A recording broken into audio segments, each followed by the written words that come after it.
মাত্র 63 বছর জিন্দেগি, 63 বছর জিন্দেগির মধ্যে আল্লাহ নবী বিশ্বনবী রহমত মে 40 বছর চলে গেছে নবুয়তের পূর্বে। জুড়ে বলে ঠিক না বেঠিক? আর 13 বছর চলে গেল মক্কাতুল মুকাররমার মধ্যে, মদিনার মধ্যে যখন আল্লাহর রাসূল গেলেন, যখন মাত্র 10টা বছর মদিনার মধ্যে অবস্থান করেছেন। এই 10টা বছরে আমাদের দেশের দিকে তাকায় দেখেন 50 বছরের উপরে হয়ে গেছে। জোরে বলে ঠিক না বেঠে? আজও পর্যন্ত দেশের অবস্থার পরিবর্তন ঘটানো হয় নাই। জোরে বলেন ঠিক না বেঠে? চুরি বন্ধ হয় নাই, জিনা বন্ধ হয় নাই, হাইজ্যাক বন্ধ হয় নাই, দুর্নীতি বন্ধ হয় নাই, চাঁদাবাজি হয় নাই, দুর্নীতিবাদ বন্ধ হয় নাই, সুদ ঘুষ কোনো কিছুই বন্ধ হয় নাই। জোরে বলেন ঠিক না বেঠে?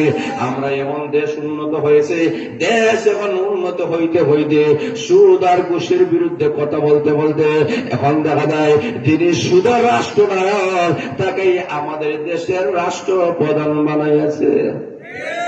কথা বলেন ঠিক না বেটি? দেশ কেমন উন্নত হয়েছে? কথা বাস্তব না অবাস্তব?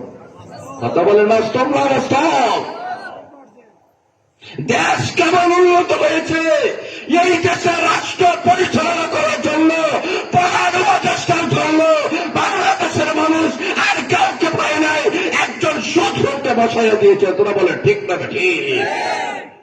বাংলাদেশের জন্য কলঙ্কময় অধ্যায়। এবং ডক্টর ইউনূস বাংলাদেশের প্রধান উপদেষ্টা বাস্তব কথাগুলো আপনাদের সামনে তুলে দেয়। বাংলাদেশের স্বাধীনতার পর থেকে শুরু করে এই পর্যন্ত কোন সরকার দেশের এই পরিমাণ ক্ষতি করতে পারে নাই যে ক্ষতি বর্তমান দেশের প্রধান উপদেষ্টা করেছে। আরো আসতে বলেন, আরো আসতে বলেন।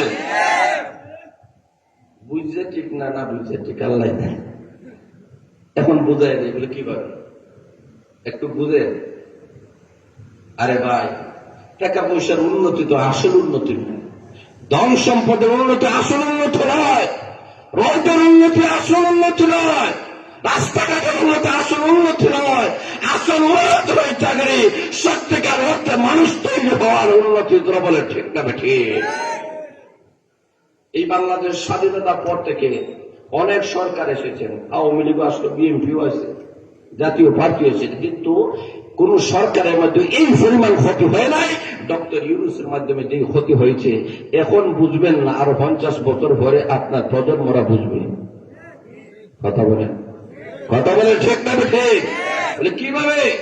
বলে তার বাস্তবতা হলো এমন, বাংলাদেশে আওয়ামী লীগ সরকার গিয়েছে, কিন্তু এরা কখনো সেই আমেরিকার জাতিসংঘের আঞ্চলিক কোন অফিস বাংলাদেশে বসতে দেয় নাই, বিএনপির বসতে দেয় নাই, জাতীয় পার্টি বসতে দেয় নাই। ডক্টর ইউনূসের মাধ্যমে সেই জাতিসংঘের আঞ্চলিক শাখা বাংলাদেশে উদ্বোধন করে আগামী বাংলাদেশ ধ্বংসের দিকে যাইতেছে। তোরা বলেন ঠিক না ঠিক? কিভাবে আগামী বাংলাদেশ ওরা মনিটরিং করবে? যেটা বলে ঠিক না ঠিক? বাংলাদেশ আপনার আমার কথা আগামীতে চলবে না, যেহেতু আঞ্চলিক শাখা আমেরিকার গঠন হয়ে গেছে। এর মানে আগামী বাংলাদেশকে ওদের মাধ্যমে চলবে। যেটা বলে ঠিক না ঠিক? ওরা যেইভাবে কইবে ওইভাবে চলবে। ওরা চাইবে ট্রান্সজেন্ডার বাংলাদেশে বাস্তবায়ন করতে, বাস্তবায়ন করবে। যেটা বলে ঠিক না ঠিক? ওরা চাইবে নাস্তিত্ববাদী শিক্ষা বাংলাদেশে তৈরি হোক, এটা বাংলাদেশে তারাই বাস্তবায়ন করবে। যেটা বলে ঠিক না ঠিক? খারাপ লক্ষ্য করে দেখেন, আমাদের প্রজন্মগুলোকে যদি নষ্ট করতে হয় তাহলে কিভাবে নষ্ট করবে? শিক্ষা ব্যবস্থা ধ্বংস করানো হয় তাহলে ততক্ষণ পর্যন্ত একটা জাতি ধ্বংস করার মেন বিষয় হচ্ছে এটা শিক্ষা ব্যবস্থা। শিক্ষা ব্যবস্থা ধ্বংস করা হয়, এই জাতি অটোমেটিক ধ্বংস হয়ে যায়। আমাদের শিক্ষা ব্যবস্থার মধ্যে আমাদের স্কুল কলেজ বার্ষিক কোমলমতি যুবকদেরকে ট্রান্সজেন্ডার শিক্ষা দেওয়া হচ্ছে। তোরা বলে ঠিক না ঠিক? তাদের মাথা দুলাই করা হচ্ছে। কিভাবে?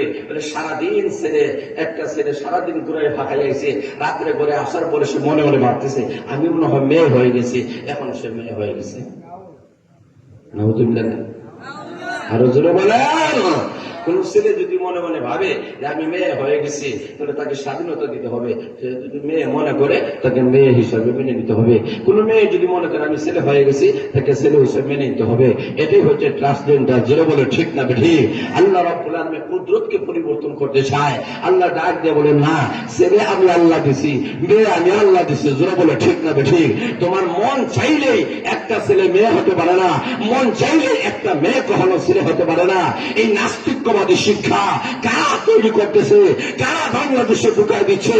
আজকে আমাদের কোমলমতি ছেলে মেয়ে স্কুল কলেজ ভার্সিটিগুলো পড়তেছে, প্রতি বছরে বছরে ইসলাম বিরোধী, কোরআন বিরোধী, আল্লাহর আইন বিরোধী বাংলাদেশের মধ্যে বই পুস্তকগুলো ছাপানো হয়, আর ওলামায়ে কেরাম প্রতিবাদ করেন।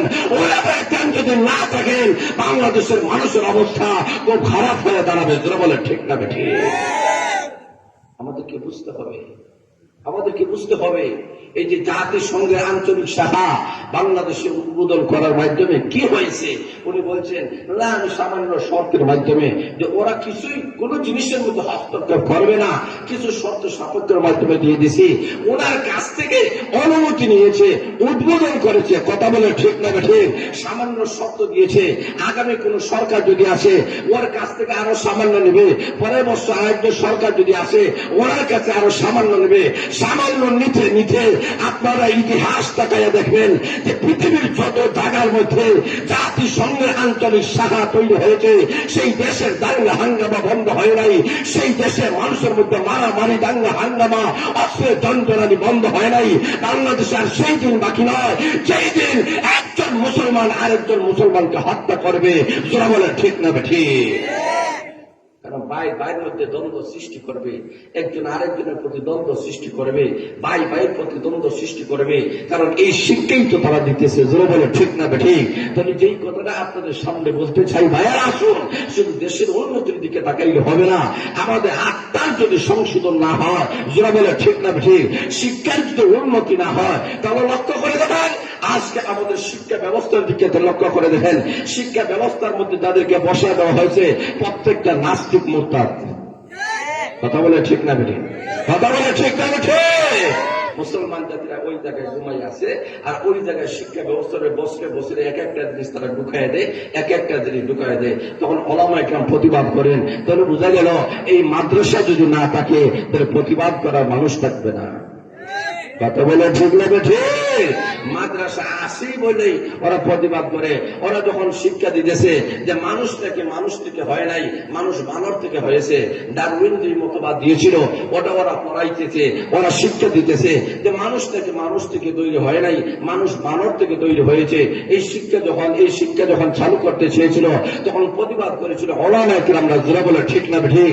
যখন ট্রান্সজেন্ডার বাস্তবায়ন করতে চায়, তখন প্রতিবাদ করেছিল ওলামায়ে কেরাম। যারা বলে ঠিক না ঠিক?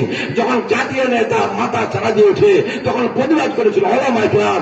যখন ইসকন জাতিরা, সন্ত্রাসী জাতিরা যখন ওলামায়ে কেরামে হামলা করে, প্রতিবাদ করেছিল ওলামায়ে কেরাম। তবে বোঝা গেল এই যে প্রতিষ্ঠানগুলো যতদিন জিন্দা থাকবে, তোদের ইসলাম কোরআন জিন্দা থাকবে। আর যে প্রতিষ্ঠান যদি জিন্দা না থাকে, ওলামায়ে কেরাম তৈরি হবে না। ওলামায়ে কেরাম যদি তৈরি না হয়, আসমান আর জমিন টিকে থাকবে না। যারা বলে ঠিক না বেঠিক? এই প্রতিষ্ঠানগুলোর দরকার আছে কি নেই? কথা বলে আছে কি নাই? এই কারণে আল্লাহ রাব্বুল আলামিন বলেন, অবনবীজি মানুষের কাছে আপনি পৌঁছায় দেন এই কোরআন ছাড়া কখনো দেশ আর জাতির মধ্যে কখনো শান্তি ফিরে আসতে পারবে না। জীবনের সর্বক্ষেত্রে যদি শান্তি পাইতে হয়, আজকে মানুষেরা শান্তির জন্য, তার চিকিৎসা, শারীরিক সুস্থতার জন্য আজকে লক্ষ লক্ষ কোটি টাকা গুলো খরচ করতেছে। জোরে বলে ঠিক না ঠিক? বাইপাস অপারেশন করে, বিভিন্ন রকম অপারেশন করে, বিভিন্ন রকম মেডিসিন গুলো গ্রহণ করতেছে, কিন্তু শান্তি পাচ্ছে না।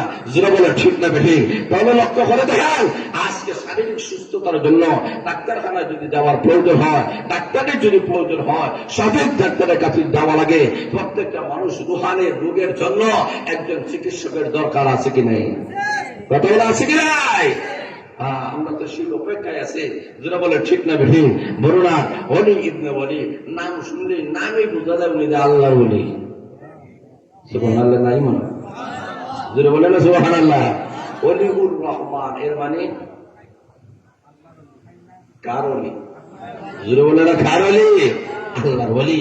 তাহলে আমাদের আধ্যাত্মিক, আমাদের অন্তরের সুস্থতার দরকার আছে। অন্তরকে ভালো করতে হবে। অন্তর যদি সুন্দর না হয় তাহলে শান্তি পাওয়া যাবে না। আপনি দেখবেন কোটি কোটি টাকার মালিক, কিন্তু রাত্রে ঘুম আসে না, ট্যাবলেট খাইতেছেন, ঘুম আসে না, অশান্তি আর অশান্তি, ঘুম আসে না। আর একজন আল্লাহ